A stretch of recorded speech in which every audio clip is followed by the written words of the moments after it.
بسم اللہ الرحمن الرحیم۔ آج میں دکھ کے ساتھ آپ کو بتانے جا رہا ہوں کہ یوٹیوب نے مجھے مایوس کر دیا۔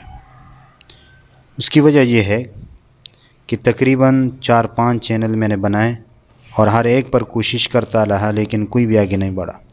ہاں، ایک چینل آگے بڑھا، لیکن اس پر بھی چھوٹی سی غلطی کی وجہ سے اس کو بھی خراب کر دیا، اور اب وہ چینل آگے بڑھ رہا ہے لیکن میرے اختیار سے نکل گیا ہے۔ تو یوٹیوب والے نے مجھے مایوس کر دیا، کیونکہ آدمی مصروف ہوتا ہے اور مصروفیت کے باوجود آدمی 2-3 گھنٹے اس پہ لگائے اور کام نہ چلے تو بندہ تک جاتا ہے۔ جتنے طریقے تھے وہ تو میں نے استعمال کیے، کسی نے بتایا اس طرح کرو اس طرح کرو، ساری ویڈیوز دیکھ کے میں نے وہ طریقے استعمال کیے، لیکن اس کے باوجود میرا چینل آگے نہیں بڑھ رہا ہے۔ اور جو بھی نئے چینل کھولتے ہیں کچھ عرصے کے بعد وہ بھی واپسی کی طرف آتے ہیں، جس سے مجھے بہت دکھ ہوا۔